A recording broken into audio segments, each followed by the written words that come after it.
Tuhan bersamamu. Dan bersama rohmu. Inilah Injil suci menurut Lukas. Dimuliakanlah Tuhan.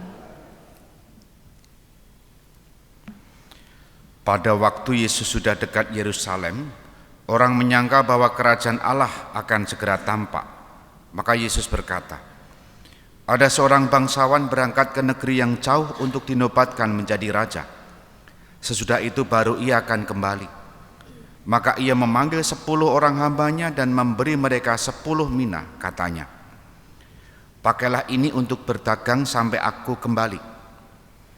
Akan tetapi orang-orang sebangsanya membenci dia, lalu mengirimkan utusan menyusul dia untuk mengatakan, kami tidak mau orang ini menjadi raja atas kami. Dan terjadilah, ketika ia kembali, setelah dinobatkan menjadi raja, ia menyuruh memanggil hamba-hambanya yang telah diberinya uang itu untuk mengetahui berapa hasil dagang mereka masing-masing. Yang pertama datang dan berkata, Tuan, mina tuan yang satu itu telah menghasilkan 10 mina. Katanya kepada hamba itu, baik sekali perbuatanmu itu, hai hamba yang baik. Engkau telah setia dalam perkara kecil, karena itu terimalah kekuasaan atas 10 kota. Datanglah yang kedua dan berkata, Tuan, mina tuan telah menghasilkan 5 mina. Katanya kepada orang kedua itu, dan engkau kuasailah 5 kota. Dan hamba yang ketiga datang dan berkata, Tuan, inilah mina tuan, aku telah menyimpannya dalam sapu tangan, sebab aku takut akan tuan, karena tuan adalah manusia yang keras. Tuan mengambil apa yang tidak pernah Tuan taruh, dan Tuan menuai apa yang tidak Tuan tabur. Kata bangsawan itu, hai hamba yang jahat, aku akan menghakimi engkau menurut perkataanmu sendiri.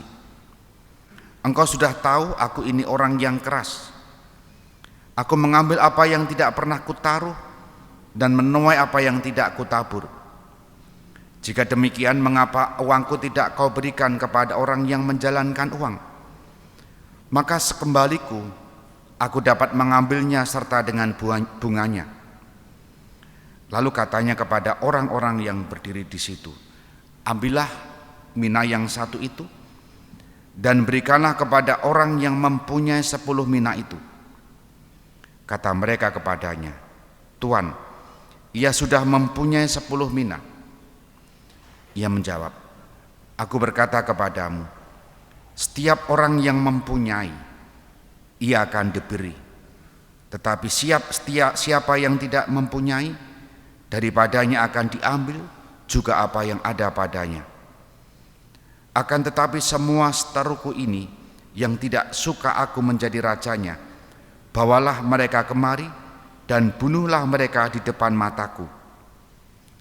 Setelah mengatakan semuanya itu, Yesus mendahului mereka meneruskan perjalanannya ke Yerusalem. Demikianlah sabda Tuhan. Pujilah Kristus. Aku berkata kepadamu, setiap orang yang mempunyai ia akan diberi, tetapi siapa yang tidak mempunyai, daripadanya akan diambil juga apa yang ada padanya. Saudari-saudara yang terkasih, selamat pagi berkah dalam.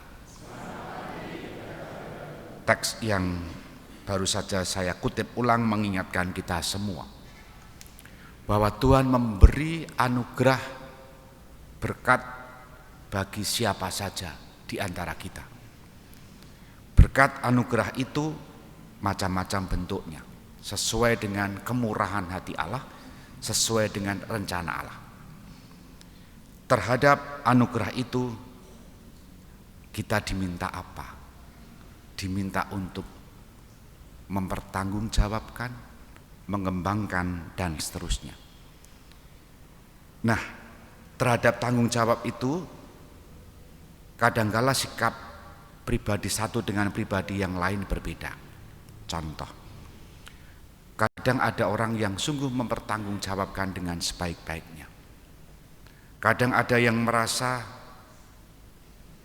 bakat talenta itu tidak punya, atau anugerah yang Tuhan berikan untuk pribadi-pribadi itu tidak dapat dilihat. Yang digambarkan dalam bacaan Injil terkait dengan mina yang dipercayakan oleh orang-orang tertentu, ada yang 5, ada yang 2, ada yang 1. Tapi yang Tuhan mau adalah yang dimiliki seseorang bukan pertama-tama minanya, bakatnya, tapi yang ditonjolkan, yang ingin disinggung adalah yang pertama-tama semangatnya. Maka kalau tadi saya mengutip, setiap orang yang mempunyai ia akan diberi, tetapi siapa yang tidak mempunyai daripadanya akan diambil juga apa yang ada padanya. Dalam permenungan saya, apa yang ada dalam diri setiap orang, semangatnya, rasa tanggung jawabnya, daya juangnya, spiritualitasnya, itulah yang sebetulnya lebih mau dituju dalam bacaan Injil, sekurang-kurangnya permenungan saya. Jadi bukan berapa nominal minanya, berapa jutanya, berapa rupiahnya, tetapi semangatnya. Dalam ilmu manajemen modern biasanya ada istilah hard skill, itu kan yang tampak, ijazah. Ada yang soft skill, itu soal hati, ketelatenan, daya juang, kegigihannya. Nah, persis pada bagian inilah kita diajak bermenung di sini. Apa yang ada dalam diri kita, semangat itu yang harus kita perjuangkan. Maka ketika Yesus tadi mengatakan setiap orang yang mempunyai akan diberi, orang yang memiliki semangat dan memperjuangkan tanggung jawabnya selalu akan diberi lagi. Karena orang yang setia pada hal-hal kecil akan diberi tanggung jawab yang lainnya, dan itu terjadi dalam hidup kita.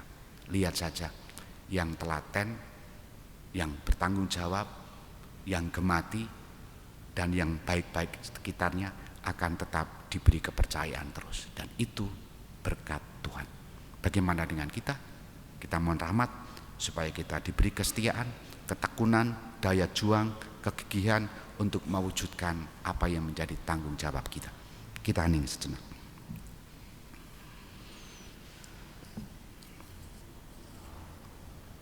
Dimuliakanlah Yesus yang dulu hidup, sekarang dan selama-lamanya.